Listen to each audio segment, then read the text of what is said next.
अभी हमारा civil engineering में सबसे पहला सब्जेक्ट है स्ट्रेंथ ऑफ मटेरियल सोम। ठीक है, अब ये जो सोम है हमें ये समझना है कि हम इसी से प्रेफरेंस क्यों कर रहे हैं। ठीक, इसका रीजन है भैया, हमारे जो स्ट्रक्चर्स के मेन सब्जेक्ट हैं वो होता है सबसे पहले सोम, फिर होता है स्ट्रक्चर एनालिसिस, फिर होता है आरसीसी और फिर होता है स्टील। ये हमारे 4 सब्जेक्ट्स हैं, चारों के चारों मिलाकर क्या बनाते हैं, स्ट्रक्चर्स बनाते हैं। अब समझने वाली बात यहाँ पे ये है कि हम सोम को सबसे पहले क्यों पढ़ते हैं। इसका रीजन है, इसमें जो बेसिक कंसेप्ट्स आते हैं ना, वो बेसिक्स यहाँ स्ट्रक्चर एनालिसिस में भी आएंगे, थोड़े से आरसीसी में आएंगे सबसे ज्यादा और स्टील में आएंगे। ठीक है, सोम में क्या है, स्ट्रेंथ हम चेक करते हैं मेटल की, मेटल कहाँ फेल हो रहा है, कैसे फेल होता है, उसका बिहेवियर क्या है किस तरह के लोड पे, वो सारी चीजें हम सोम में समझ लेते हैं। ठीक है, फिर आगे उन जो भी हमारे बेसिक्स हैं उनका एप्लीकेशन कैसे होना है, ठीक है, या फिर उनसे डिजाइनिंग्स कैसे होनी है, वो हम देखते हैं हमारे आरसीसी और स्टील में। तो एक चीज मैं लिख देता हूं यहाँ पे, तो ये जो आरसीसी और स्टील, ये जो 2 सब्जेक्ट्स हैं, ये एक्चुअली में डिजाइनिंग का पार्ट है। इसमें हम डिजाइन करते हैं आरसीसी और स्टील में। ठीक है, ये जो स्ट्रक्चर एनालिसिस है ये क्या है, इसमें हम हमारी कंपैटिबिलिटी और स्टेबिलिटी, ये 2 चीजें चेक करते हैं, कंपैटिबिलिटी और स्टेबिलिटी, ये 2 चीजें चेक करते हैं मटेरियल की या फिर स्ट्रक्चर की। ठीक है, और यहां पे हम हमारे क्या कर लेते हैं, एक तरह से स्ट्रेंथ चेक कर लेते हैं, फेलियर चेक कर लेते हैं, स्ट्रेंथ या फिर फेलियर, ये 2 चीजें चेक कर लेते हैं। ठीक है, अब ये तो बेसिक आइडिया हो गया। ठीक है, ये चारों के चारों जो सब्जेक्ट्स हैं ये एक दूसरे से रिलेटेड होते हैं, इसमें कोई प्रॉब्लम नहीं है, ये चारों के चारों सब्जेक्ट्स एक दूसरे से रिलेटेड होते हैं। प्रेफरेंस इसीलिए हमें ये रखनी है, पहले सोम, फिर एसए, फिर आरसीसी, फिर स्टील।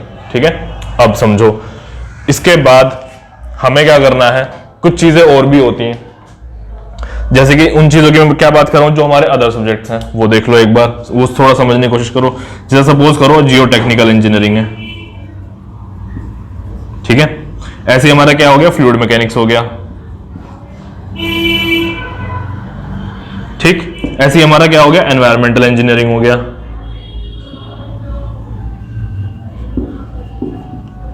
अब ये भी क्या है, ये वाले जो सब्जेक्ट्स हैं ना, ये भी आपस में कहीं ना कहीं थोड़े थोड़े रिलेटेड रहते हैं। ठीक है, तो एक तरह से जो हमारे सिविल में है ना, ये सारे के सारे सब्जेक्ट्स एक दूसरे से रिलेटेड हैं। ठीक, और एक अच्छी चीज ये है, कुछ कुछ कॉन्सेप्ट्स यहाँ के यहाँ मिल जाते हैं, यहाँ के यहाँ मिल जाते हैं, तो ये चीज भी है क्योंकि ये एक दूसरे से क्या है, रिलेटेड है, तो इसलिए हमें जो है सिविल पूरा का पूरा याद करने में ईजी रहता है। ठीक, अब देखो ये चीज हमें समझ में आ गई। अब हम हमारा सोम शुरू करते हैं। इसमें सबसे पहले हम अपने बेसिक्स देखेंगे। सोम में हम शुरू कहां से करने वाले हैं, सबसे पहली चीज देखो, अब अगर मैं स्ट्रक्चर्स की बात कर रहा हूं, क्योंकि सोम भी एक स्ट्रक्चर का ही पार्ट है ना। स्ट्रक्चर में 4 सब्जेक्ट्स है, उसमें एक सब्जेक्ट क्या है, सोम है। अब जरा समझने की कोशिश करो, मैं एक एग्जांपल देता हूं सोम का या फिर पूरे के पूरे स्ट्रक्चर का ही। एग्जांपल क्या है, मान लो मेरे पास में ना एक क्या है, कार है। ठीक है, इस कार को मैं किससे रिजेंबल करवा रहा हूं, स्ट्रक्चर से रिजेंबल करवा रहा हूं, एक तरह से कंपेयर कर रहा हूं, ये समझ लो।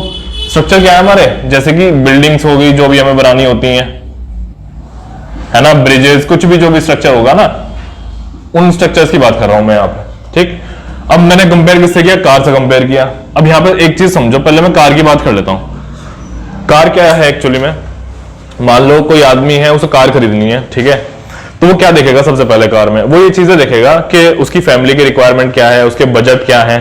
ठीक है, इस तरह कुछ कुछ चीजें देखेगा, जैसे कि फैमिली की requirement in the sense, suppose करो किसी की फैमिली में 5 मेंबर है। ठीक है, अब 5 मेंबर है और वो कार लेता है कोई 7 सीटर, तो वहां पे उस केस में क्या होगा, उसको तो इतनी नीड है नहीं ना, बड़ी कार की नीड नहीं है, लेकिन फिर भी वो तो एक अच्छा ऑप्शन है ना कि वो जा सकता है उस साइड भी, है ना, 7 सीटर ले सकता है। यानी कि उसकी जो बेसिक रिक्वायरमेंट है ना, 5 सीटर वाली, 5 पैसेंजर वाली, वो तो हो रही है एटलीस्ट फुलफिल, फिर वो 7 की तरफ जा सकता है, कोई दिक्कत नहीं है, लेकिन 5 तो हो फुलफिल। अब मान लो कि किसी के फैमिली में 7 मेंबर है, ठीक है, और कार उसको अवेलेबल है 5 सीट्स वाली, तो क्या वो वाली कार उसके लिए मतलब जो फेवरेबल है, क्या वो कार उसको मतलब जो यूजफुल रहेगी, नहीं, वो नहीं रहेगी, क्योंकि उसके पास में क्या है ना, उतनी उसकी रिक्वायरमेंट पूरी नहीं हो रही। समझ पा रहे हो, तो यहाँ पे एक तरह से बेसिक रिक्वायरमेंट जो है ना हमारी हर स्ट्रक्चर की ना पूरी होनी चाहिए, जैसे मैंने बताया कार की। अब चलो मैं 2 चीजें देख लेता हूं, इसमें भी कार को ना मैं 2 तरह से डिवाइड करता हूं, ऐसे स्ट्रक्चर हमारा डिवाइड हो जाएगा। एक हमारी क्या होंगे, बेसिक रिक्वायरमेंट्स, ये मैं समझा रहा हूं एक्चुअली में कि हमारा स्ट्रक्चर्स है क्या, कैसे काम करता है, वो समझा रहा हूं अभी। बेसिक रिक्वायरमेंट जैसे मैंने बताया भैया, पैसेंजर कैपेसिटी एक्सेट्रा, दूसरा बजट की बात कर लेते हैं, हर किसी का अपना बजट होता है, बजट बहुत मेन है, बजट की बात कर लेते हैं। ऐसे स्ट्रक्चर में भी तो बजट होता है कि भैया स्ट्रक्चर बनना है तो इतने बजट में बनना है ना, वही चीजें हैं सेम यहाँ पे भी। चलो पहले तो हो गया क्या बेसिक रिक्वायरमेंट्स, अब दूसरा इसमें देख लेते हैं कि दूसरा क्या है। दूसरा यहाँ पे होता है एक तरह से मैं कंपोनेंट्स की बात कर लेता हूं। कंपोनेंट्स कैसे, क्या कंपोनेंट्स होंगे, जैसे कि हर एक कार है, आप कोई भी ले लो, इतनी सारी कंपनीज की कार है ना, तो ऐसे ही एक तरह से क्या है, कई सारे स्ट्रक्चर है भाई, कितनी तरह की बिल्डिंग्स बनी हुई है ना, तो हर जगह पे कंपोनेंट्स की बात कर रहे हैं। अब हर एक तरह की कार के सब में वो कंपोनेंट्स कॉमन मिलेंगे, ऐसे ही हर बिल्डिंग में वो कंपोनेंट्स कॉमन मिलेंगे। जैसे समझ लो कार में क्या होंगे, डोर्स होंगे, है ना, स्टीयरिंग होगा, व्हील्स होंगे, ये सब चीजों की मैं बात कर रहा हूं। तो समझ पा रहे हो कंपोनेंट्स क्या है, उसके पार्ट्स हैं, हर एक कार में क्या सेम है, ऐसे ही यहाँ पे स्ट्रक्चर में होता है। तो स्ट्रक्चर में भी दो चीजें होती हैं, एक होती है हमारी बेसिक रिक्वायरमेंट, जैसे कि भैया बजट में फुलफिल होना चाहिए, कैपेसिटी कितनी होनी चाहिए स्ट्रक्चर की। मान लो कि कहीं एक फ्लाईओवर बनना है, सपोज करो कोई जो है ना एक रिवर फ्लो हो रही है, ठीक है, अब उस रिवर के ऊपर क्या बनना है, एक ब्रिज बनना है। अब अगर मान लिया उस ब्रिज से सिर्फ टू व्हीलर जाते हो या फिर लोग जाते हो जो ऑन फुट बाय वॉक करते हो, ठीक है, तो उस केस में क्या है, यहां पे हम स्टील वाला ब्रिज तो बनाएंगे नहीं क्योंकि एक्सपेंसिव भी हो जाएगा, है ना, और उतनी रिक्वायरमेंट नहीं है। तो हमारी रिक्वायरमेंट क्या है, सिर्फ जो बहुत ही कम लोड है उसकी रिक्वायरमेंट है। तो ऐसे केस में हम कैसा फ्लाईओवर बना सकते हैं, यहाँ पे कैसा ब्रिज बना सकते हैं, कोई लकड़ी का वुडन ब्रिज बना लो, है ना, सिंपल ब्रिज बना लो। अब क्या है, ऐसे ही अगर कहीं पे रिक्वायरमेंट ज्यादा है, जैसे रिक्वायरमेंट ज्यादा इन द सेंस सपोज करो वहां पे जो है ट्रक्स जाते हैं, हैवी व्हीकल जाते हैं, तो उस केस में क्या है, फिर हमें उस हिसाब से क्या बनाना पड़ेगा, हमारा स्ट्रक्चर बनाना पड़ेगा। तो ये बेसिक रिक्वायरमेंट समझ में आ गई। जैसे यहाँ पे मैंने पैसेंजर कैपेसिटी की बात की थी, 5 पैसेंजर 7 पैसेंजर, ऐसे यहाँ पे स्ट्रक्चर की हमारी बेसिक रिक्वायरमेंट क्या होगी, कम लोड के अकॉर्डिंग, ज्यादा लोड के अकॉर्डिंग। ये बात क्लियर है, ठीक है। ऐसे बजट भी होता है, ठीक है, बजट मैनेज करना होता है उसके अकॉर्डिंग। चलो अब कंपोनेंट्स की बात देख लो, कोई भी स्ट्रक्चर है, मान लो मैं सपोज करो बिल्डिंग की ही बात कर लेता हूँ, ये जो मेरे पास में बिल्डिंग मैंने यहाँ पे लिखा है, अगर मैं बिल्डिंग की ही बात करूं तो इसमें कितनी सारी चीजें होती हैं, इसमें होती है बीम्स, ठीक है, कॉलम्स होते हैं, ठीक, एक्सेट्रा एक्सेट्रा, ये सब चीजें होती हैं। तो बिल्डिंग में भी क्या है, हर एक बिल्डिंग में जाओ आपको ये चीजें तो कॉमन मिलेंगी, तो ऐसे ही क्या हो गए, ये कंपोनेंट्स हो गए। ये बात समझ में आ रही है, ठीक है। तो अब हम क्या है ना, हम हमारा यही चीजें करते हैं भैया, हम अपनी बेसिक रिक्वायरमेंट्स और कंपोनेंट्स ये सब चीजें हर एक जगह आपको कॉमन मिलेंगी। तो हमारा जो स्ट्रक्चर है ना एक तरह से इन दो ही चीजों पे होता है डिपेंडेंट। कंपोनेंट्स यानी कि थोड़ा और समझा देता हूं आपको, मान लो कंपोनेंट्स के बारे में समझाता हूं, ये वाला पार्ट एक्चुअली में डिजाइनिंग में आता है, ये जो कंपोनेंट्स है ना ये थोड़ा थोड़ा डिजाइनिंग में आता है। अब देखो वो कैसे, वो समझा देता हूं। डिजाइनिंग में हमारे कौन से सब्जेक्ट से, 2 सब्जेक्ट से, कौन कौन सा, एक था आरसीसी और एक था स्टील। अब समझो जरा, यहां क्या, एक बात और बताता हूं, ये जो कंपोनेंट्स है हर एक कार के लिए अलग हो सकते हैं। जैसे कि सपोज करो मेरे पास में एक छोटी कार है, तो उसके व्हील्स का साइज क्या होगा, छोटा होगा, बट व्हील्स तो होंगे ना, कंपोनेंट सब में सेम मिलेंगे, बस थोड़ा सा क्या हो सकता है, साइज का डिफरेंस हो सकता है। In the same way structure जो हमारी बिल्डिंग्स हैं, यहाँ पे कंपोनेंट सेम मिलेंगे, बीम है तो बीम मिलेगी, कॉलम है तो कॉलम मिलेगा, है ना। इन द सेम वे यहाँ पे क्या हो सकता है, हमारे जो भी कंपोनेंट्स का साइज है वो कम या ज्यादा हो सकता है, समझ रहे हो। तो हमारी जो डिजाइनिंग होती है ना इन कंपोनेंट्स की, ये किसमें होती है, आरसीसी स्टील इन सब्जेक्ट्स में होती है, ठीक है। बेसिक रिक्वायरमेंट्स का चेक थोड़ा थोड़ा हम आइडिया ले लेते हैं हमारे किन सब्जेक्ट्स में, हमारे 2 सब्जेक्ट्स में ले लेते हैं, जो कि कौन कौन से हैं, सोम और स्ट्रक्चर एनालिसिस। ये बात को समझ लो, ठीक है। बेसिक रिक्वायरमेंट्स का हम अपना आइडिया इन 2 सब्जेक्ट्स में ले लेते हैं, ठीक है। चलो अब मैं हमारा सोम सब्जेक्ट जो है ना, सबसे पहला स्ट्रेंथ ऑफ मटेरियल, ये स्ट्रेंथ ऑफ मटेरियल, इसको शुरू करता हूं। अब देखो इसमें कुछ मेरे बेसिक अजम्पशंस हैं जो मैं पूरे सोम में मान के चलूंगा, और सिर्फ सोम में ही नहीं, मैं आरसीसी में मानूंगा, स्टील में मानूंगा, ठीक है। तो वो बेसिक अजम्पशंस देख लो सबसे पहले, वो बेसिक अजम्पशंस हैं क्या और क्यों हैं वो भी मैं बताऊंगा, उनके भी रीजंस हैं, हमें ये अजम्पशंस ऐसे ही नहीं मानते, ठीक है। अब समझो basic components, sorry basic assumptions. Basic assumptions क्या है, अजम्पशंस वो हैं जो हम मान लेते हैं कि हमारा मेटेरियल जो भी है या फिर स्ट्रक्चर जो भी है इस तरीके से बिहेव करेगा, ठीक है, ये चीजें हम मान लेते हैं। तो इसमें सबसे पहला अजम्पशंस क्या है, अजम्पशन क्या है वो देखो। सबसे पहला, every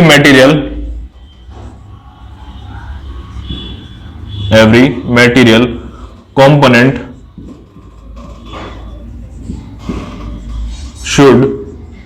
should be able to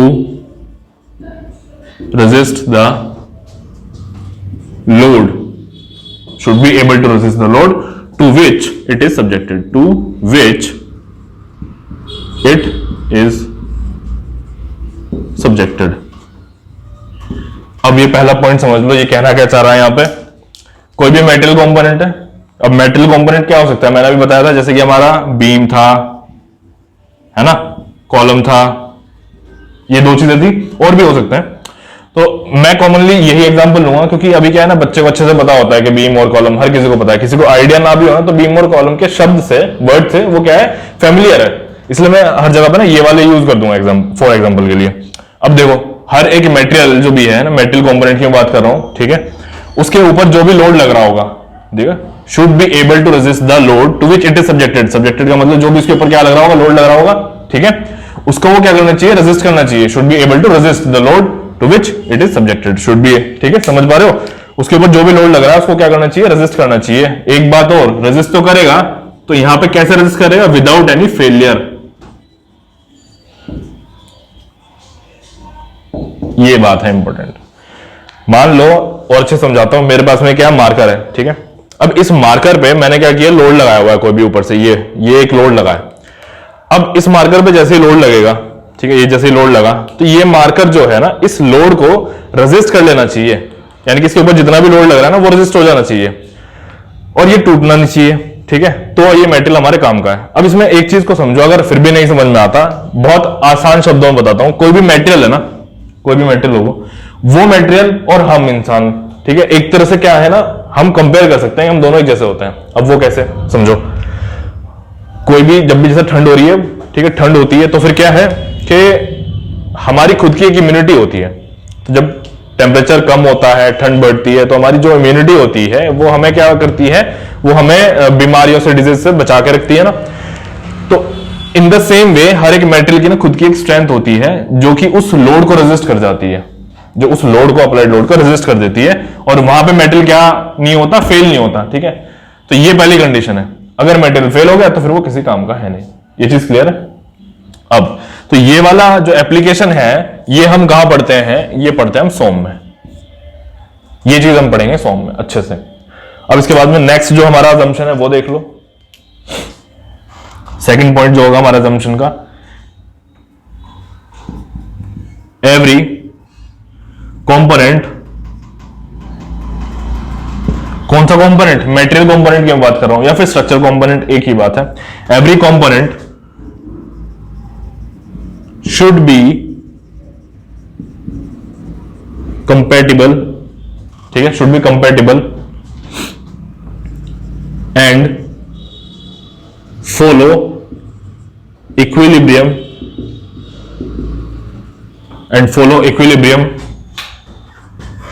conditions, ठीक है। अब देखो, every component should be compatible and follow equilibrium conditions। दूसरी चीज में आगे, and it should be stable also, and it should be stable. अब देखो ये क्या है, ये समझाता हूं।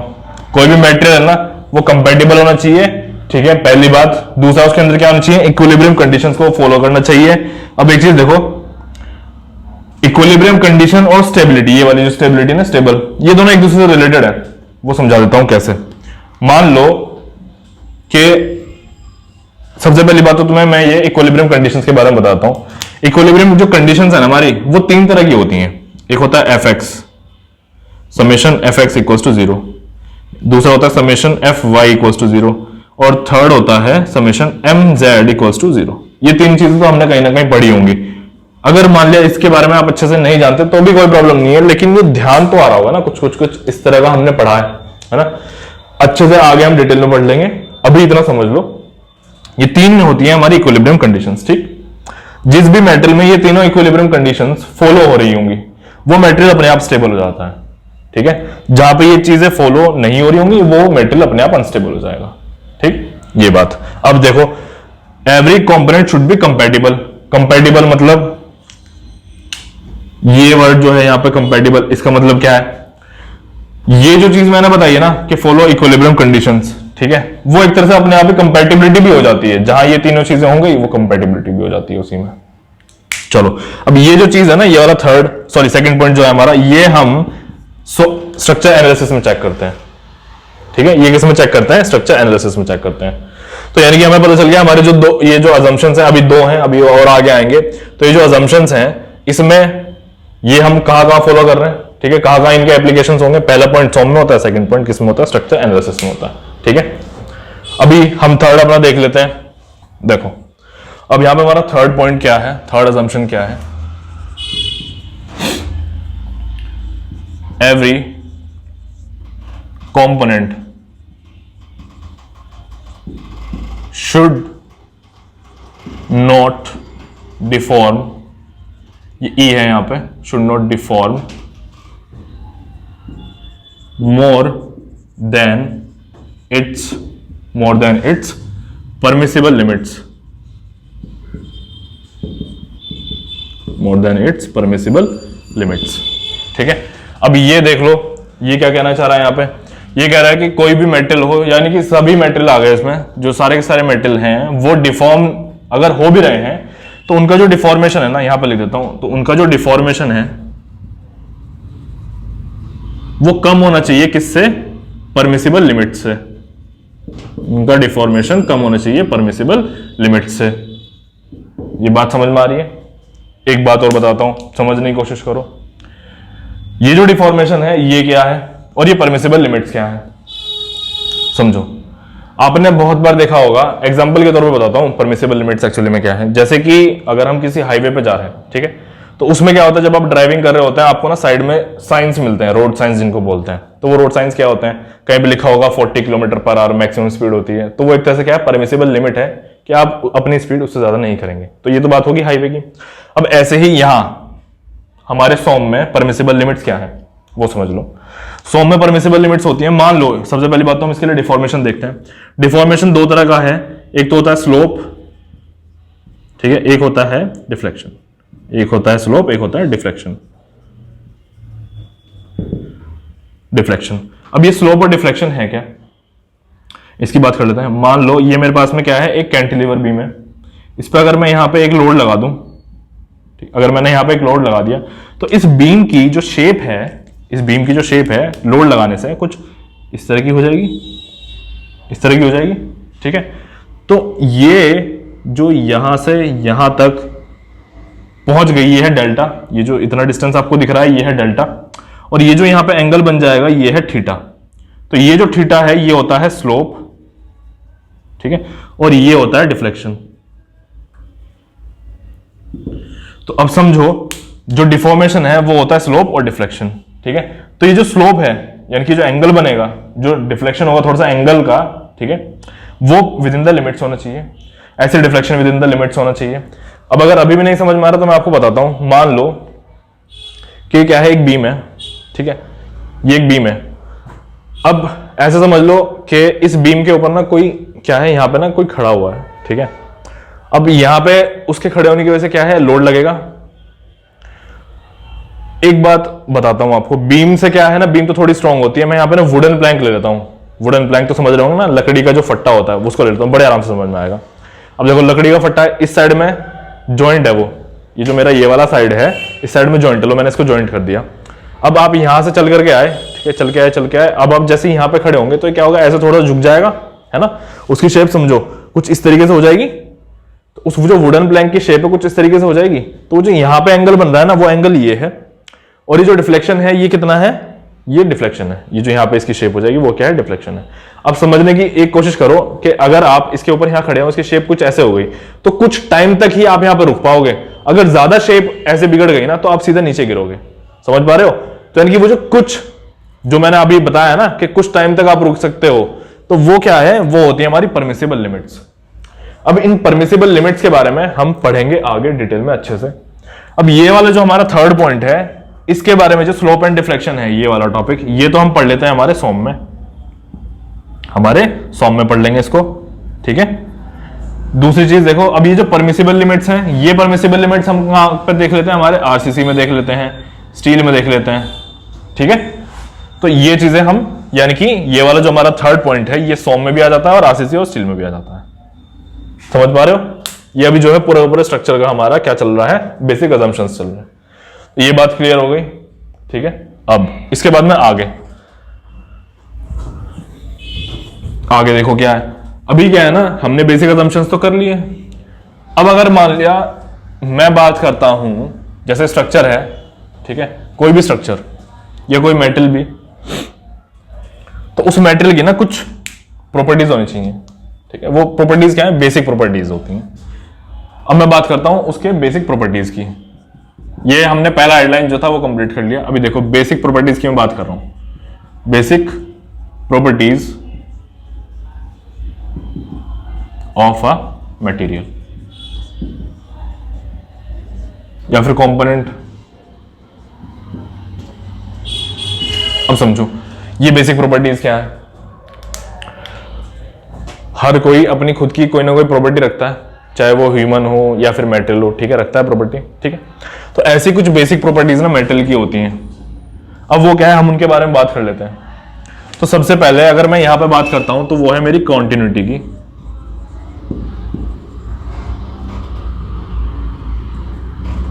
कॉन्टिन्यूटी की। अब मैं इसकी बात क्यों कर रहा हूं वो भी सब बताऊंगा। ये बेसिक प्रॉपर्टीज की हम बात क्यों कर रहे हैं यहां पे, समझो। ये जो कॉन्टिन्यूटी है ये एक्चुअली में है क्या। ये मान लो मेरे पास में कोई एक क्या मटेरियल है, ये मेरे पास में क्या मटेरियल, इस मटेरियल में क्या होते हैं, एटम्स होते हैं। भैया हमें तो पता है ना, कोई भी मटेरियल हो वो किससे मिलकर बना होता है, एटम से मिलकर बना है, छोटे छोटे एटम्स होते हैं। अब हमारा कहने का मतलब ये है, इसको ऐसे समझ लो कि मेरे पास में ना एक रोड है, हम रोड पे चलते जा रहे हैं। अब उस रोड पे जब हम चल रहे हैं तो कहीं कहीं क्या होता है, आपने देखा होगा रोड होती है बड़ी स्मूथ, कहीं पे कुछ भी आपको पैचेस नहीं दिखाई दिए, मतलब खड्डे वगैरह नहीं दिखाई दिए, बिल्कुल एकदम स्मूथ रोड है, ठीक है। तो एक तरह से मैं कह सकता हूँ वो क्या कंटिन्यूस रोड है, ठीक। दूसरी आपने बहुत सी रोड्स ऐसी देखी होंगी जहां पे क्या होता है, जब आप चलते हैं तो आपको आगे जाकर के पैचेस नजर आ जाते हैं, थोड़े थोड़े खड्डे नजर आ जाते हैं। तो वो क्या, वो कंटिन्यूस रोड नहीं है, वहां पे क्या है, फिर क्या हो रही है, रोड ना जगह जगह ब्रेक हो रही है। तो समझ पा रहे हो, मतलब कॉन्टिन्यूटी नहीं आ रही है वहां पे, ये चीज क्लियर हो रही है। तो ऐसी मेटेरियल में कॉन्टिन्यूटी क्या है, अभी आपने कॉन्टिन्यूटी का बेसिक समझ लिया क्या है कि कॉन्टिन्यूस होना चाहिए। आप ना किसी भी, आपको एक बात और बताता हूं, कोई भी शब्द आए ना आपके सामने, वर्ड आए कोई भी, तो उस वर्ड का आप ना सबसे पहले जो बेसिक सेंस है ना वो एक बार समझ लो, आपका जो आधा कंसेप्ट है वो वहीं क्लियर हो जाता है, ठीक है। अभी देखो अब क्या है, ये मेटेरियल है, मैं दोबारा अपने पॉइंट पे आ जाता हूं। ये क्या मेटेरियल, मेटेरियल किससे मिलकर बना होता है, एटम से। अब क्या है, हम अज्यूम करते हैं कि कोई भी हमारा मेटेरियल जो है ना वो कॉन्टिन्यूस होता है, ठीक है। तो यहां पे क्या है, we assume that all are materials are continuous in nature, are continuous in nature। ये बात समझ में आ रही है। अब ये चीज देखो, हम एज्यूम तो कर लेते हैं कि भैया वो कॉन्टिन्यूस होता है नेचर में, ठीक है। लेकिन क्या है ना, एक्चुअली में अगर मैं यहां पे नोट करवाऊं आपको, नोट करके एक पॉइंट है, note every material is continuous in nature, continuous in nature। अब ये चीज देखो, अभी मैंने बताया कि वो क्या होता है, कॉन्टिन्यूस होता है, लेकिन मैंने यहाँ पे नोट करके लिखवा दिया कि हर एक मेटल जो है कॉन्टिन्यूस नहीं होता, ठीक है। तो अब वो ऐसे मैंने क्यों लिखवाया, अब समझो। ये क्या है, ये मेरे अजम्पशंस हैं, बेसिक प्रॉपर्टी जो है ना ये अज्यूम की हुई है मैंने। तो इसमें सबसे पहले मैंने क्या मानी थी कि कॉन्टिन्यूस होता है, लेकिन हकीकत क्या है, इन रियल हर एक मेटल कॉन्टिन्यूस नहीं होता, ठीक है। इस बात को हमें याद रखना है। तो अब इन दोनों में डिफरेंस समझ लेते हैं कि ऐसा क्यों हो रहा है, इसको हम ऐसा क्यों मान रहे हैं और ये ऐसा क्यों हो रहा है, इसको समझ लो, ठीक। ये जरूरी है हमारे लिए। भैया आपने एक चीज पढ़ी होगी मैथमेटिक्स में, उसको हम कहते हैं कैलकुलस। आ रहा है ध्यान। ये कैलकुलस में हमारा ना सबसे पहला असम्पशन यही होता है कि कॉन्टिन्यूटी वहां पे होनी चाहिए, तभी कैलकुलस अप्लाई होता है। अब ये कैलकुलस में क्या क्या चीजें आ जाती हैं, कैलकुलस में आ जाती हैं दो चीजें, कौन कौन सी, डिफरेंशिएशन, ठीक है, एक डिफरेंशिएशन आ जाएगा और एक आ जाएगा इंटीग्रेशन आ जाएगा। समझ पा रहे हो, एक आ जाता है डिफरेंशिएशन, एक आ जाता है इंटीग्रेशन। तो ये जो कैलकुलस है ना ये तभी अप्लाई हो सकता है जब कोई भी चीज हमारी कॉन्टिन्यूस हो, ठीक है, क्वांटिटी में हो। तो यानी कि हमें ये बात समझ में आ गई कि हम हमारे सॉम यानी कि स्ट्रक्चर की बात करें, पूरा का पूरा स्ट्रक्चर में कैलकुलस अप्लाई करने वाले हैं। तो उस कैलकुलस को अप्लाई करने के लिए हम यहां पे क्या अज्यूम कर लेते हैं कि मेटेरियल में हमारी क्या है या फिर कंपोनेंट में क्या है, क्वांटिटी है। ये चीज क्लियर है। चलो अब इसके बाद में ये चीज तो हमने पता चली है कि भैया हमने क्यों अज्यूम किया था। अब इस पे आ जाओ कि हर एक मेटेरियल जो है कॉन्टिन्यूस नहीं होता नेचर में, उसको समझो ऐसा क्यों। एक्चुअली में क्या होता है ना कि ये जो एटम्स हैं, ये जो एटम है, जिस एटम की मैं यहां पे बात कर रहा था, ये एटम्स में हर एक एटम में वॉइड होते हैं कुछ ना कुछ। वॉइड क्या होता है? स्पेस, जगह होता है, ठीक है। तो वॉइड होते हैं। अब ऐसे मान लो कि ये क्या है, फिर से एग्जांपल देता हूं भैया, ये क्या है, एक मेटेरियल है, ठीक है। अब इस मेटेरियल में अगर यहाँ पे हल्का सा कोई क्रैक है, अभी देखो मैंने यहाँ पे इसको थोड़ा बड़ा करके बनाता हूँ, दिख जाएगा आराम से। लो, ये कुछ इस तरह क्रैक है। तो एक बात को देख पा रहे हो, ये जो रेड रेड से मैंने फिल कर दिया, ये क्या है? स्पेस है, ये हवा है, यहाँ पे हवा है। ये तो यहाँ पे क्या है, मेटेरियल ऐसे था कॉन्टिन्यूस, यहाँ इस पॉइंट तक, कौन से पॉइंट तक? ये वाला जो पॉइंट है यहाँ तक था कॉन्टिन्यूस, लेकिन इसके बाद में क्या है, यहाँ पे क्रैक आ गया, यानी कि कोई स्पेस है, जगह हो गई। तो एक तरह से क्या है, मेटेरियल में क्या होगी, कॉन्टिन्यूटी ब्रेक हो गई, ठीक है। तो समझ पा रहे हो यहाँ पे क्या है, किसकी वजह से ब्रेक हुई? एक तरह से वॉइड की वजह से ब्रेक हुई है। हल्के हल्के वॉइड्स होते हैं, स्पेसेस होते हैं, ठीक है। ये तो मैंने आपको बहुत बड़ा बता दिया, ये बहुत ही छोटा होता है कि हमें अपनी आंखों से नहीं दिख सकता, नेकेड आई से नहीं दिख सकता। ये बात क्लियर हो गई। तो ये है रियल और ये है हमारा अजम्पशन, ठीक। अब इसके बाद में सेकंड पॉइंट देखो, बेसिक प्रॉपर्टी में जो हमारा आता है इसके बाद में,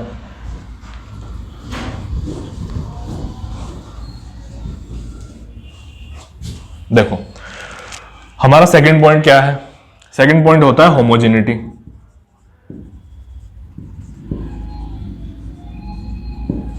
अब ये होमोजेनिटी को समझो। होमोजेनिटी क्या है?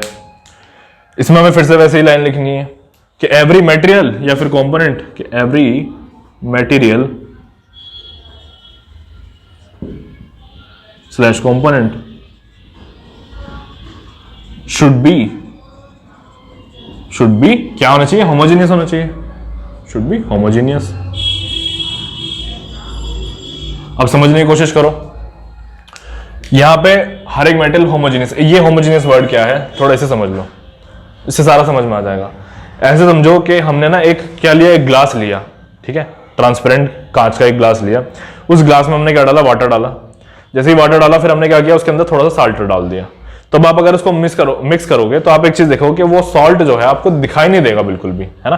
वो क्या हो जाते हैं, दोनों के दोनों वाटर और सॉल्ट क्या हो जाते हैं, अच्छे से मिक्स हो जाते हैं, ठीक। अब क्या है, जब वो मिक्स हो चुके तो वो एक होमोजीनियस सॉल्यूशन बन गया। वो क्या बन गया? होमोजीनियस सॉल्यूशन बन गया। अब अगर आप एक चीज को देखो, अगर मैं दो डिफरेंट मटेरियल ले लूं जो कि आपस में मिक्स ना होते हो, ठीक है, जैसे कि एग्जांपल के तौर पे वाटर है, आप उसमें कोई ऑयल मिक्स करो, ऑयल अलग हो जाएगा और वाटर अलग हो जाएगा, है ना, मिक्स नहीं होते कभी भी, ऊपर रह जाता है ऑयल, ठीक। तो वो क्या हो जाता है? वो हो जाता है हेट्रोजीनियस, ठीक। तो यहां पे क्या है, हम हर एक मेटल को होमोजीनियस मान करके चलते हैं कि हमारा कोई भी मेटल जो है होमोजीनियस होगा। ये चीज क्लियर है। बट फिर से नोट करके लिखो यहां पे वही लाइन कि नॉट एवरी मटेरियल, नोट में लिखो नॉट एवरी मटेरियल। ये बात समझ में आ गई? अब ऐसा क्यों, इसका रीजन वो देख लो। ये चीजें हमें सिर्फ समझनी है, ज्यादा इनके ऊपर जो है डिटेल स्टडी नहीं करनी। ये मैं बता रहा हूं आपको, ये हमें पता होना चाहिए। ये एनफ है जितना मैंने लिखवाया, ठीक है। अब देखो हर एक मेटेरियल जो है होमोजेनियस नहीं होता नेचर में, उसका रीजन क्या है वो समझने की कोशिश करो। कोई भी मेटेरियल ना, ठीक है, अभी जैसे मैंने क्या बात की थी, अभी मैंने किसका एग्जांपल दिया था? वाटर, ठीक है, और सॉल्ट का एग्जांपल दिया था सबसे पहले। तो वाटर क्या है, इसको ऐसे मान लो कि ये क्या फेज है, ये क्या फेज है। ऐसे ही ये भी सॉल्ट क्या है, ये भी एक फेज है, ठीक है। तो हर एक मेटेरियल जो है ना डिफरेंट फेजेस से मिलकर के बना होता है। थोड़े थोड़े क्या हो जाते हैं उसमें, डिफरेंट फेजेस हो जाते हैं। अब देखो समझने की कोशिश करो, मैं फेजेस, ये अपनी बात क्या कहना चाह रहा हूं। मेरा कहने का मतलब है कि उसके अंदर थोड़ी थोड़ी इंप्योरिटी होती है। बात समझ में आ रही है? हर एक मेटेरियल के अंदर कुछ ना कुछ थोड़ी सी ना इंप्योरिटी हो जाती है, रहती है इंप्योरिटी, ठीक। एग्जाम्पल दो थोड़ा सा, देखो आयरन और है, उससे हम क्या करते हैं, आयरन एक्सट्रैक्ट करते हैं।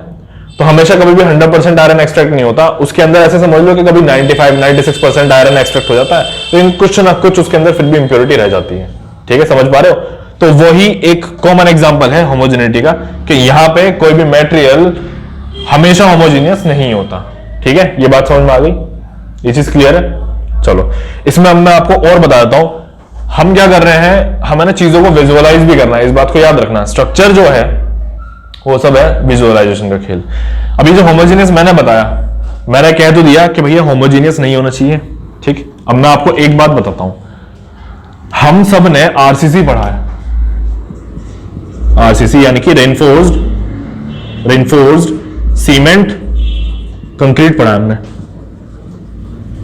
नहीं भी पढ़ा हो तो एक आइडिया तो है ही ना सबको। उसमें क्या होता है, एक ऐसे कंक्रीट होगा, ये कंक्रीट मैंने बना दिया। अब इस कंक्रीट के अंदर क्या होता है, यहां पे मान लो ऐसे एक स्टील डाल दिया मैंने, ये देखो ये मैंने क्या डाल दिया, स्टील डाल दिया, समझ पा रहे हो। तो ये क्या हो गया, ये डिफरेंट दो मटेरियल हो गए, ये क्या है स्टील, ये क्या है स्टील, और ये क्या है कंक्रीट। ठीक, समझ पा रहे हो। यहां अभी भी क्या है कि दो डिफरेंट मटेरियल है, और मैंने क्या कहा कि मटेरियल जो है क्या होना चाहिए, होमोजेनियस होना चाहिए। तो हमारा एक्चुअली में ये जो है ना, ये हेट्रोजीनियस है, ठीक है, इसको हम अलग से पढ़ेंगे। यहां हमारा फायदा क्या है, ठीक है, क्योंकि यहां पे स्ट्रेंथ बढ़ जाती है इसलिए पढ़ते हैं। होमोजीनियस, हम ये जो गेम है ना होमोजीनियस वाला, ये वर्ड का ये कहा आता है, आगे जाकर के आने वाला है, एक हमारी ना बेंडिंग स्ट्रेसेस वाली इक्वेशन आएगी, उसमें हमारे जो स्ट्रेसेस आएंगे ना बीम्स में, वहां पे एक फॉर्मूला आता है, उसमें आने वाला है, जैसे कि sigma upon Y equals to E by I, sorry M by I equals to E by R. ये सिर्फ होमोजेनियस के लिए अप्लाई होता है। अब बच्चे कहीं कहीं गलती कर जाते हैं कि इसको यहां अप्लाई कर देते हैं, ठीक है, तो इसको थोड़ा याद रखना। अभी अगर याद ना तो कोई बात नहीं, जब ये हम आगे बढ़ेंगे तो हमारे कंसेप्ट थोड़े क्लियर होने शुरू हो जाएंगे, फिर आपको ये चीज जब आप रिवीजन करोगे एकदम समझ में आ जाए कि मैं क्या कर रहा था, ठीक है। अब आगे चलो, हमने ये चीजें समझ ली, हमारा क्या हो गया सेकंड पॉइंट, होमोजीनियस, होमोजेनिटी भी हो गया। इसके बाद में मोस्ट इंपॉर्टेंट जो आता है वो देख लेते हैं हम। थर्ड पॉइंट क्या है, आइसोट्रॉपी है। आइसोट्रॉपी के ऊपर बहुत क्वेश्चंस आ जाते हैं बहुत से एग्जाम्स में। आइसोट्रॉपी को समझो, आराम से मल्टीपल चॉइस क्वेश्चन में पूछ लिया जाएगा आइसोट्रॉपी, ठीक है, कि व्हाट इज आइसोट्रॉपी। तो हमारा थर्ड क्या है, isotropy.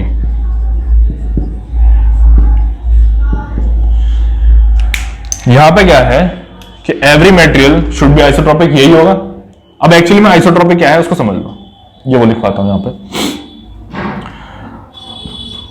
The property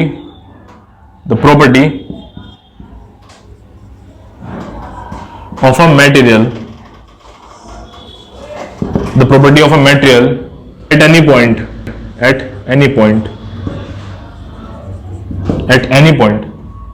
in any direction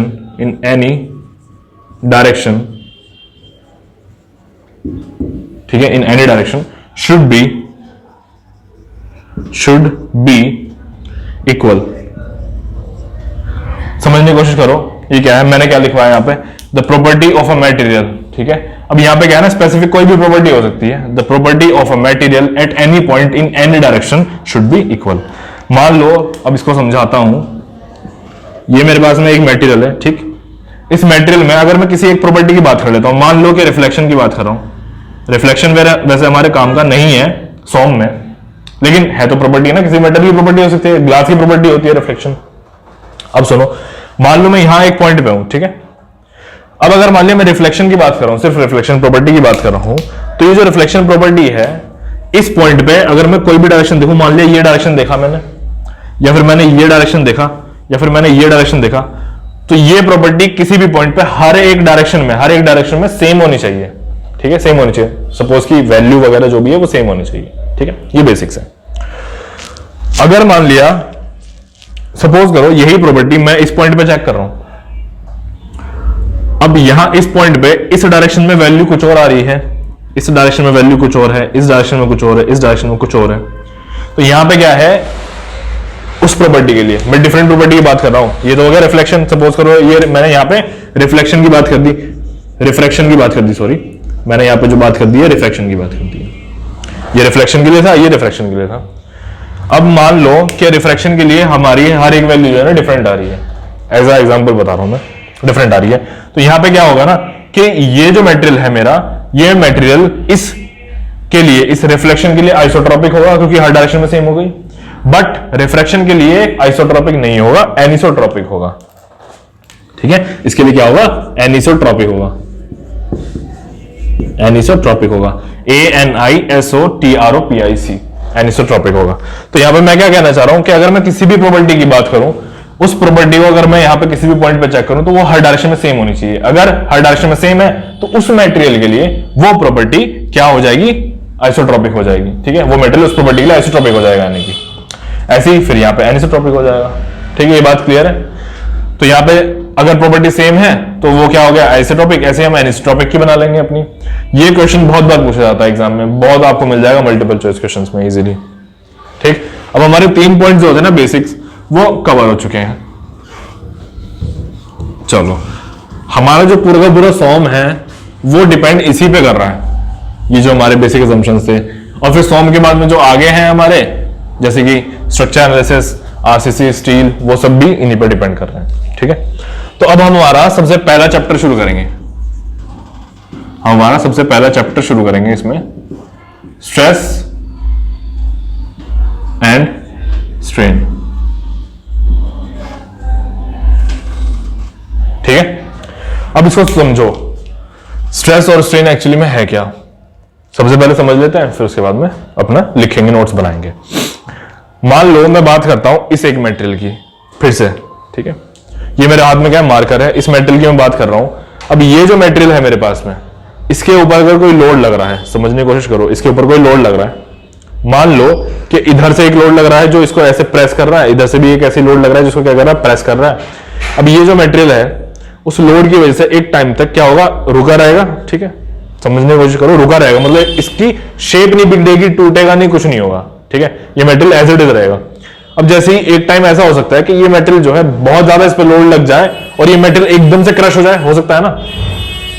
अगर आपको अभी भी समझ नहीं आ रहा तो चौक का कॉमन एग्जांपल ले लेते हैं। मान लो ये चौक है, चौक को आप ऐसे अपनी फिंगर्स के बीच में रखो, ऐसे बड़े आराम से होल्ड करो उसे, तो लोड तो अभी भी लग रहा है ना उस चौक पे, अभी भी आपकी फिंगर से क्या लग रहा है, लोड लग रहा है, तभी तो आप उसको रोक पा रहे हो। अब वो चौक ब्रेक नहीं होगी, लेकिन जैसे जैसे आप लोड बढ़ाते जाओगे एक टाइम ऐसा होगा कि वो चौक क्या ऐसे 2 पार्ट में ब्रेक हो जाएगी। समझ पा रहे हो? तो यानी कि वो जो एक पॉइंट तक, किस एक पॉइंट तक जहां पे वो ब्रेक नहीं हुई है, ठीक है, उस एक पॉइंट तक उसकी खुद की कोई स्ट्रेंथ है, यानी कि ठीक है, ये चीज तो हमें समझ में आ रही है। यानी कि जिस पॉइंट पे वो ब्रेक हो गई वो तो होगी इसकी क्या स्ट्रेंथ, कि भैया वहां तक वो उसकी खुद की स्ट्रेंथ है। चलो, अब इसमें दूसरी चीज हमने क्या नोटिस करी है, दूसरी चीज हमने इसमें नोटिस की है कि उसके अंदर कोई ना कोई ऐसी चीज है जो इस बाहर से लगने वाले लोड को रोक रही है। समझ पा रहे हो? क्योंकि अगर वो नहीं रोकती तो वो मेटेरियल पहले ही टूट जाना चाहिए था, है ना। तो एक तरह से हम कह सकते हैं कि इसके अंदर कोई ना कोई इंटरनल रेजिस्टिंग फोर्स है। ठीक, बात समझ में आ गई। तो ये दो चीजें तो हमने यहां पे ऑब्जर्व की हैं। अब देखो, मैं अगर स्ट्रेस की अच्छे से बात करूं, अभी हमारे 2 assumptions तो हो चुके, ठीक है। अब जरा समझने की और कोशिश करो, मैं आपको बताता हूं। आपने ना बहुत एक कॉमन फॉर्मूला देखा होगा स्ट्रेस का, क्या होता है, अप्लाइड लोड अपॉन एरिया। ये आपने देखा है, ठीक है, अप्लाइड लोड अपॉन एरिया। अब क्या है, हमारा स्ट्रेस एक्चुअली में ये नहीं होता अप्लाइड लोड अपॉन एरिया, ये तो सिर्फ एक फॉर्मूला है जो हमने बना दिया। एक्चुअली में जो स्ट्रेस होता है ना, वो होता है internal resisting force upon area, यानी कि पर यूनिट एरिया। ये होता है हमारा क्या, स्ट्रेस। तो जो हमारा सही डेफिनेशन होगा स्ट्रेस का, वो क्या होगा, एक तरह से मैं फॉर्मूला लिख देता हूं यहां पर direct, internal resisting force per unit area. ठीक है, अब अगर ये स्ट्रेस होता है एक्चुअली में, ठीक है, कि वो रेजिस्ट जो उसके अंदर कर रहा है, जो उसके अंदर उसके इंटरनल फोर्सेस जो रेजिस्ट कर रहे हैं, अगर वो स्ट्रेस है तो फिर ये क्या है, ठीक है। बुक्स में हर जगह ये क्यों दिया हुआ है, अब इसके ऊपर डिस्कशन करते हैं। इस बात को याद रखना कि स्ट्रेस हमेशा यही होता है, इंटरनल रेजिस्टिंग फोर्स। ठीक है, डेफिनेशन अभी लिखूंगा, थोड़ा समझ लो। इसके बाद में क्या है, मैं क्या कह रहा हूं कि हर एक बुक में अप्लाइड लोड अपॉन एरिया मिलता है। इसका रीजन क्या है वो समझो। मान लो कि मेरा ये एक मटेरियल है, ठीक है, ये मेरा एक मटेरियल है, इसके ऊपर कोई भी यहां से ना लोड लगा, ये देख रहे हो, ये लोड लगा दिया मैंने।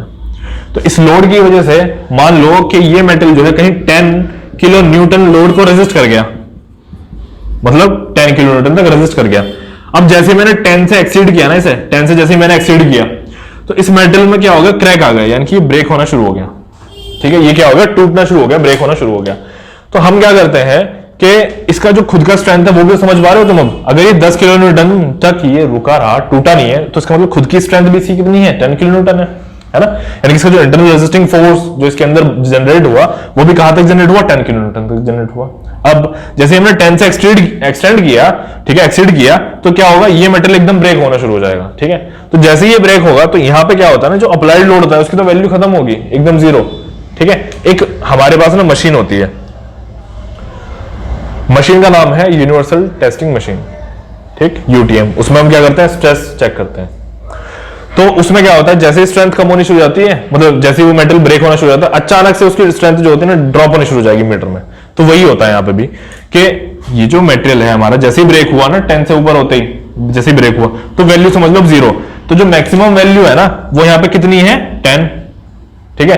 उसके इंटरनल फोर्स की भी 10 है, और जो अप्लाइड है उसको तो हम सीधा क्या कर देते हैं, 0 कर देते हैं, ठीक है। अब 0 हो गई, तो वो मैक्सिमम जो अप्लाइड लोड है ना वो किसके इक्वल हुआ यहाँ पे, अब देख लो। तो यहाँ पे जो मैक्सिमम अप्लाइड लोड है,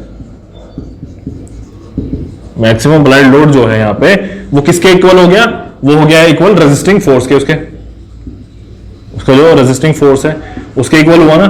तो हम यहाँ पे यही काम करते हैं कि जो मैक्सिमम अप्लाइड लोड है उसको रेजिस्टिंग फोर्स के इक्वल मान लेते हैं। इसीलिए हर जगह पे क्वेश्चन में लिखा होता है कि अप्लाइड लोड इज ये, और हम इसलिए वो वैल्यू उठा करके सीधा यहां पे रख के और अपना क्वेश्चन सॉल्व कर लेते हैं। अब बात समझ में आ गई कि क्यों होता है वो।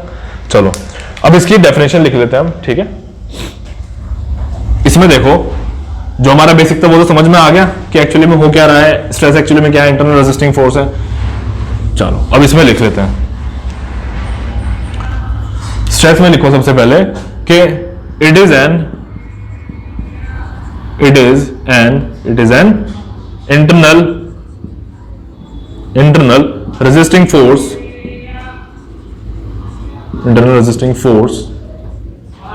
developed inside a material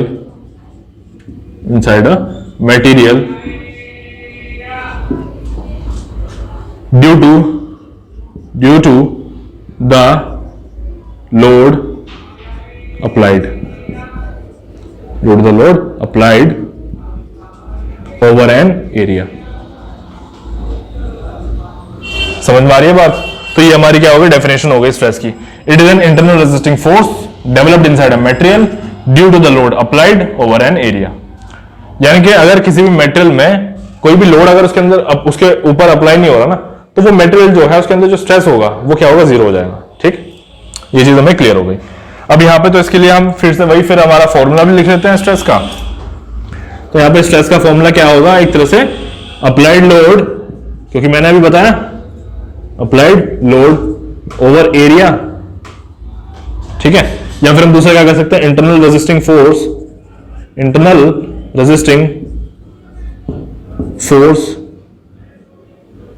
over area,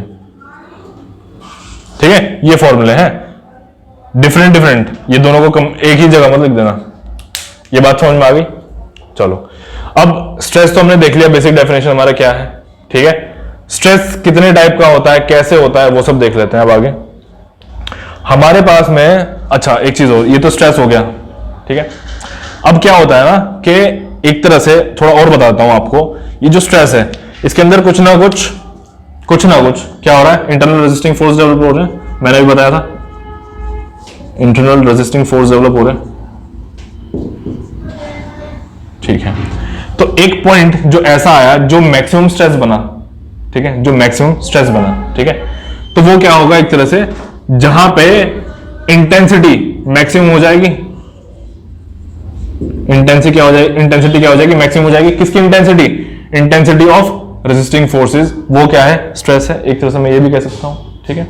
दूसरी चीज, अगर मैं स्ट्रेंथ की बात करता हूं मेटल के, ठीक है, अगर मैं फिर से अब क्या करता हूं, स्ट्रेंथ की बात करता हूं मेटल के, कौन सा मेटल, जो भी मेटल होगा कोई भी, अगर मैं स्ट्रेंथ की बात करता हूं तो वो क्या होगी, वो समझ लो मैक्सिमम स्ट्रेस, ठीक है, जो उसके अंदर मैक्सिमम स्ट्रेस होगा, ठीक है, maximum stress due to applied load,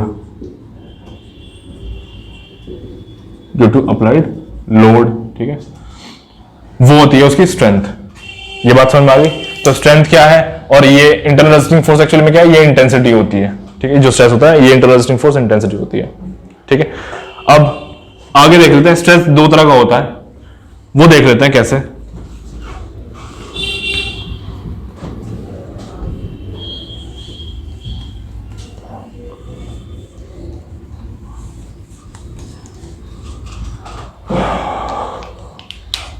stress दो तरह का होता है,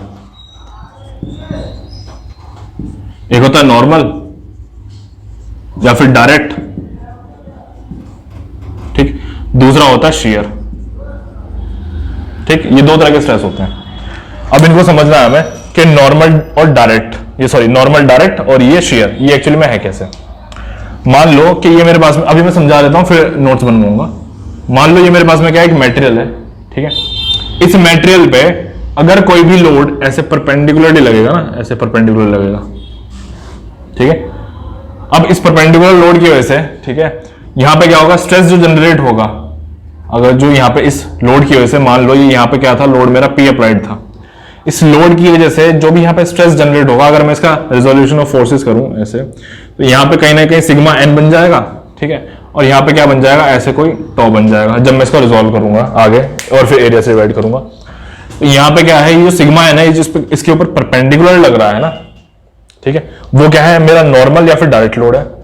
और ये जो टॉ है, ये जो मेरा है दूसरा, जो इसके ऊपर ऐसे साइड से लग रहा होगा, ये अभी आपको दिख नहीं रहा है सही से, ये मैं बताता हूं। अगर ये मैं इसको साइड से देखूंगा ना ऐसे, तो ये कहीं ऐसे दिख रहा होगा, ठीक है, समझ पा रहे हो। तो यहां पे क्या है ना कि ये जो है, ये मेरा शेयर है, शेयर स्ट्रेस,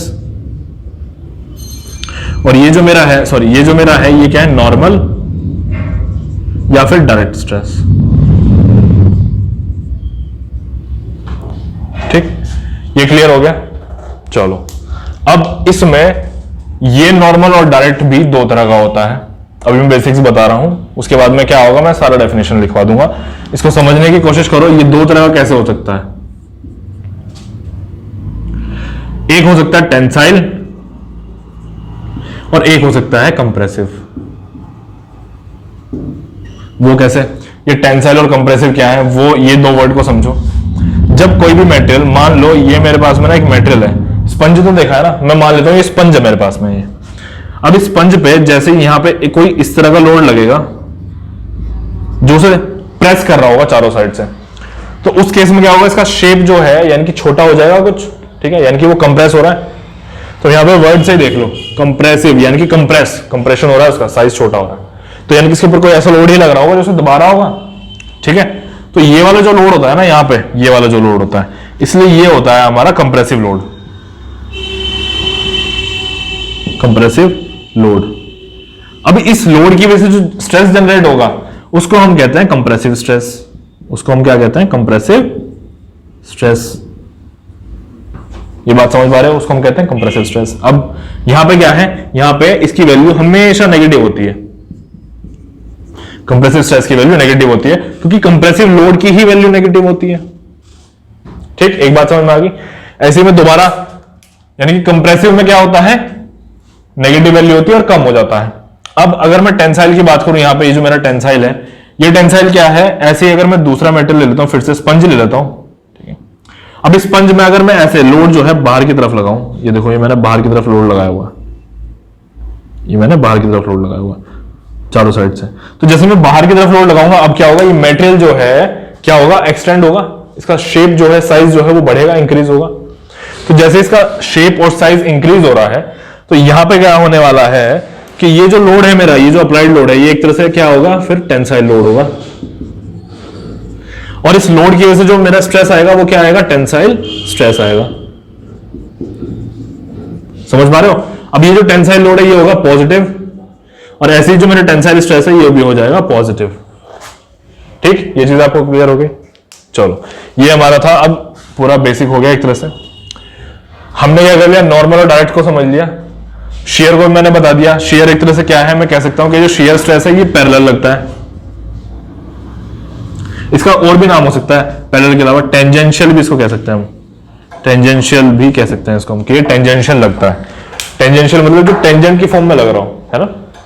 चलो तो इसके नाम जो है ना, शेयर के अलावा इसमें टेंजेंशियल भी लिखा सकता है कि टेंजेंशियल स्ट्रेस, समझ पा रहे हो।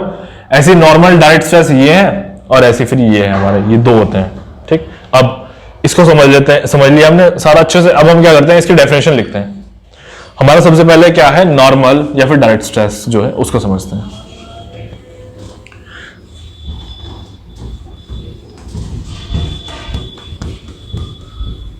अब नॉर्मल और डायरेक्ट से पहले मतलब यानी कि जो मेरा नॉर्मल और डायरेक्ट स्ट्रेस है, इससे पहले अगर हम अपने लोड्स लिख लें ना, अगर हम अपने लोड्स लिख लें तो बेटर होगा। यानी कि टेंसाइल लोड, यानी कि टेंसाइल लोड, और जो दूसरा है कंप्रेसिव लोड।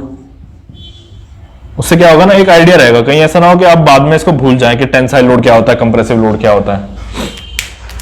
अब इसमें कंप्रेसिव लोड और टेंसाइल लोड, ये डेफिनेशन लिखो। When the load is acting, when the load is acting outwards, ठीक, यानी कि जब लोड जो है बाहर की तरफ लग रहा होगा, acting outwards over a material, over a material, ठीक। या फिर मैं क्या कह सकता हूं कि द लोड, या फिर मैं कह सकता हूं कि व्हेन, यहीं से लिख देते हैं, व्हेन द लोड, ये थोड़ा स्पेस आ गया,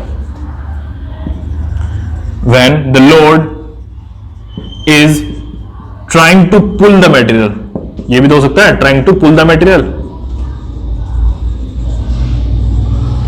समझो। When the load is trying to pull the material, pull का मतलब खींचना, ठीक है। तो यहां पे क्या हो रहा है, जब लोड किसी को क्या करेगा, खींचने की कोशिश करेगा, ये रहा खींचने की कोशिश करेगा, when the load is trying to pull the material. दूसरा when the load is acting outwards over a material, यानी कि बाहर की साइड लग रहा है तो एक तरह से वो खींच ही रहा है। तो ये दोनों चीजें हो सकती हैं इसमें। टेंसाइल लोड क्या होगा, ये हमारी एक तरह से डेफिनेशन होगी टेंसाइल लोड की। यहां पे लिख लो आगे करके, यहां नीचे नेक्स्ट पॉइंट जो मेरा है इसमें कि it is positive in nature, ठीक। चलो ये चीज हो गई, ये समझ में आ गया, ओके। अब इसके बाद में टेंसाइल लोड के बाद हम देखते हैं हमारा कंप्रेसिव लोड, हम देखते हैं हमारा कंप्रेसिव लोड।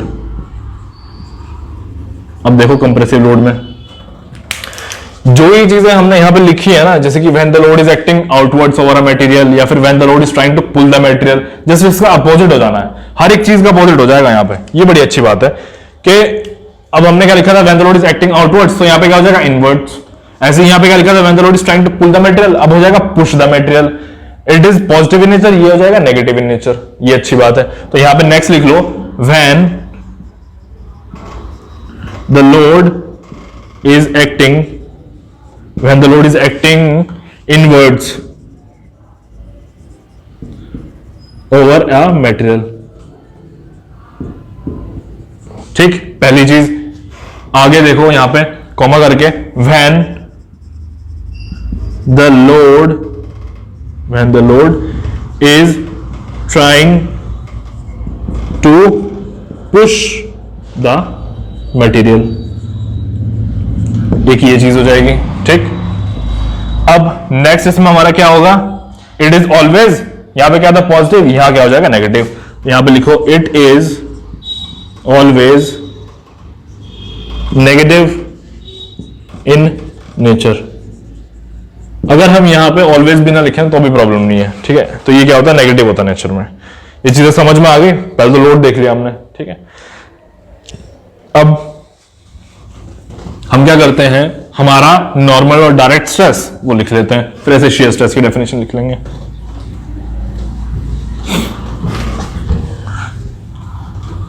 चलो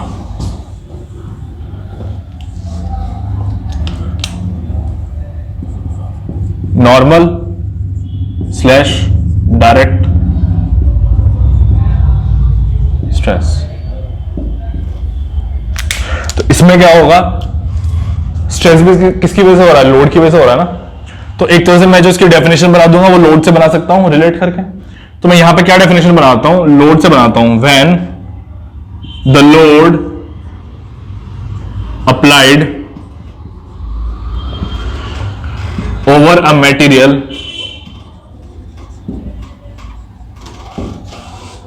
इज परपेंडिकुलर इन नेचर, यही तो होगा, is perpendicular in nature,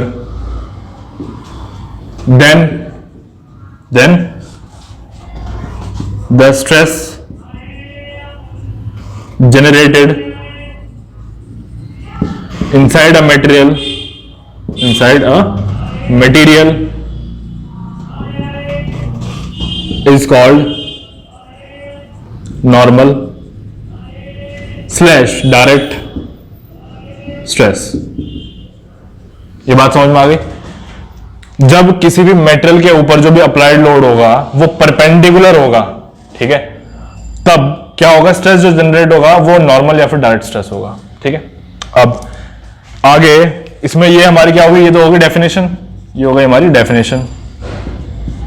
आगे देखो नेक्स्ट पॉइंट मैं इसमें लिख लेता हूं, ठीक है, डेफिनेशन के बाद मेरा नेक्स्ट पॉइंट क्या होगा, इट इज डिवाइडेड इनटू, या फिर क्लासिफाइड कर लो, it is further classified, it is further classified, it is further, language अच्छी लगेगी, it is further classified into two parts. वो दो पार्ट्स क्या होंगे और किस पे डिपेंड करेंगे वो भी लिख लो, for the two parts on the basis of applied load, है ना, समझ पा रहे हो? क्योंकि अभी हमारा क्या है ना, अप्लाइड लोड था, कौन सा था, एक था टेंसाइल, एक था कंप्रेसिव, तो उनके बेसिस पे हमारा क्या होगा, फर्दर जो नॉर्मल डायरेक्ट स्ट्रेस है वो क्या हो जाएगा, डिवाइड हो जाएगा। तो इसमें पहला कौन सा आने वाला है, अब वो देख लो, इसमें हो जाएगा टेंसाइल स्ट्रेस, ठीक, ऐसे फिर दूसरा क्या होगा, कंप्रेसिव स्ट्रेस। तो अब इसमें टेंसाइल स्ट्रेस में लिख लो, व्हेन द लोड, फिर से हमारी definition same, when the load applied over material, यहां था क्या, परपेंडिकुलर, अब परपेंडिकुलर की जगह हटा के कर देना tensile in nature, then the stress generated inside a material is called, normal की जगह पे हटा के यहां पे क्या कर टेंसाइल स्ट्रेस। समझ पा रहे हो? एकदम सेम डेफिनेशन, एकदम इजी, कुछ नहीं करने की जरूरत है। व्हेन द लोड, देखो over, when the load is applied, when the load applied over a material, over a material is tensile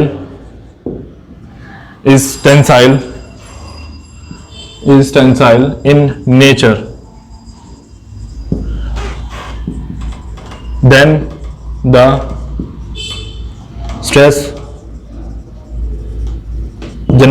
then the stress generated inside a material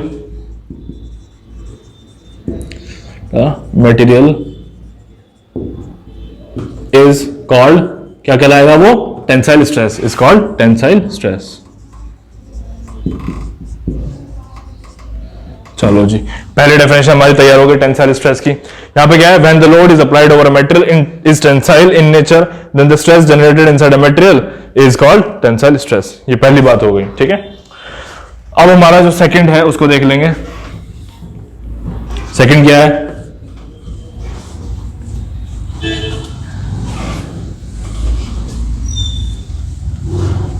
compressive वाला, ठीक है। अब कंप्रेसिव को देखो, B compressive stress, compressive stress देखो। अब इस compressive stress में क्या होगा, डेफिनेशन सेम बिल्कुल उसी तरीके से जैसे अभी हमने पहले की है definition, when the load applied over a material, the load applied over a material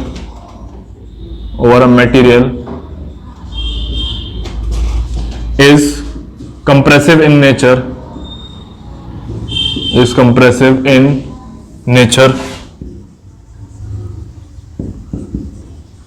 then when the load applied over a material is compressive in nature, then the stress generated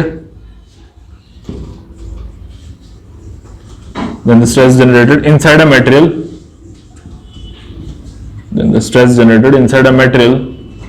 किसकी वजह से, इस अप्लाइड लोड की वजह से, due to the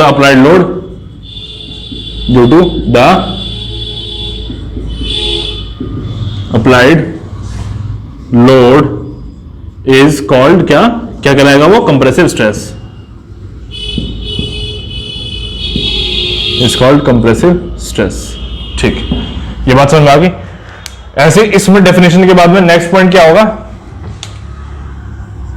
इसमें next point होगा, it is always negative in nature, it is always negative in nature. ठीक है, ऐसे जो हमारा पहले था पिछला कौन सा टेंसाइल स्ट्रेस, उसमें क्या होगा positive in nature, it is always positive in nature. किसके लिए? टेंसाइल के लिए।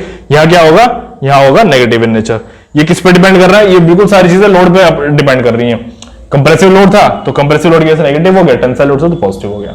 ठीक है, अब इसके बाद में हम अपना देख लेते हैं नेक्स्ट डेफिनेशन शियर स्ट्रेस के लिए। शियर स्ट्रेस के लिए क्या होगा?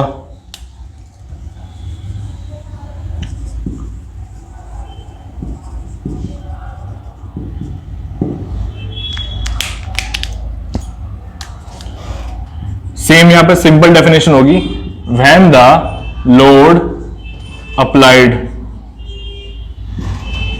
over a material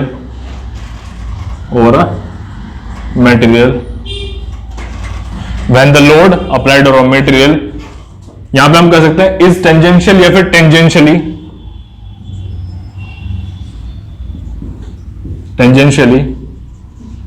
एक चीज और कर सकते हैं, पैरेलल भी कर सकते हैं। पैरेलल से मतलब उसकी जो बॉडी होगी ना मेटेरियल की, यानी कि मेटेरियल के जस्ट पैरेलल होना चाहिए, टच होकर के होना चाहिए, जाना चाहिए।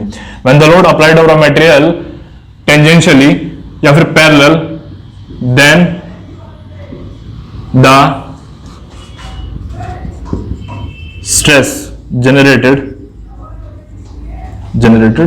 will be shear stress। ठीक है, ये सिंपल डेफिनेशन है। ठीक है, will be shear stress।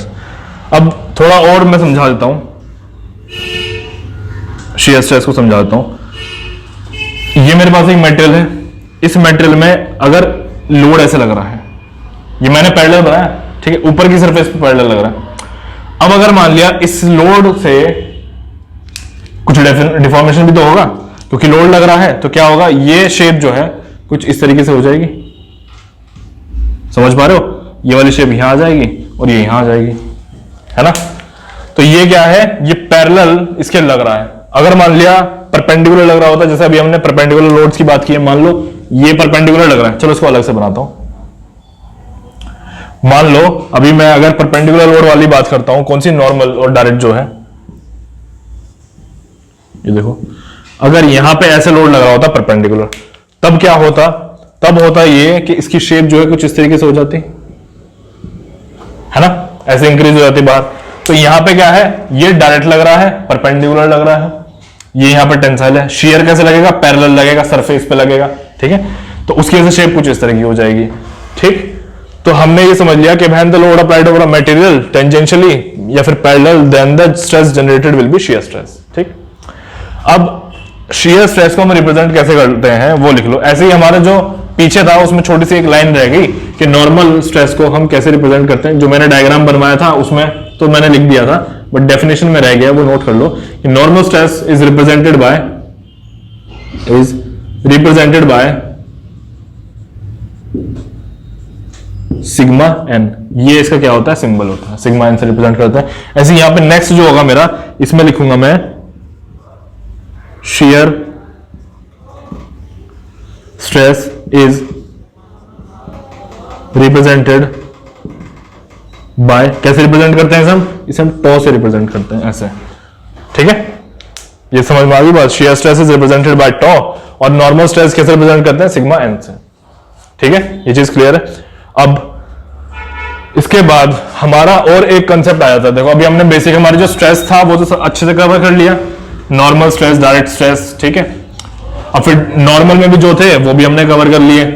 अब देखो हमें क्या करना है, यहां पे ना हर एक टॉपिक भी सॉम में एक दूसरे से थोड़ा थोड़ा रिलेटेड है। एक बात को समझो, अभी मैं दोबारा बताता हूं। मैंने ये क्या बनाया था, एक मटेरियल बनाया था ऐसे, इस मटेरियल में मैंने ऐसे लोड लगाया था, तो उस लोड की वजह से कुछ इस तरीके से इस शेप में कोई डिफॉर्मेशन आया, ठीक है। एक मैंने लोड अभी अभी ऐसे लगाया था, यहां ऐसे लगाया था, तो इसकी वजह से कुछ शेप इस तरीके से हो गई थी, आ रहा है याद। तो हमने क्या किया था, यानी कि एक चीज हमें नजर आ रही है कि हर एक लोड की वजह से कुछ डिफरेंट टाइप का उसकी बॉडी में क्या आ रहा है, कुछ चेंज आ रहा है, ठीक है। तो ये जो चेंज है ना, यहां पे देखो चेंज क्या है, लेंथ में चेंज है। ऐसे यहां पे किस में चेंज है, यहां पे एंगल में चेंज है, समझ पा रहे हो। यहां किस में चेंज है, यहां पे ये लेंथ में चेंज है। मान लो इसको मैं डेल्टा एल लिख देता हूं, क्योंकि यहां से यहां तक का मैं मान लेता हूं ये एल है, ये डेल्टा एल है। ये क्या हो जाएगा, एक थीटा हो जाएगा एंगल। तो यानी कि मुझे एक चीज समझ में आ रही है, हर एक लोड की वजह से उसकी बॉडी में किस तरह का चेंज है, तो उसके अकॉर्डिंग हमारा एक नेक्स्ट कंसेप्ट आ जाता है, उसको हम कहते हैं स्ट्रेन। उसको हम क्या कहते हैं, स्ट्रेन।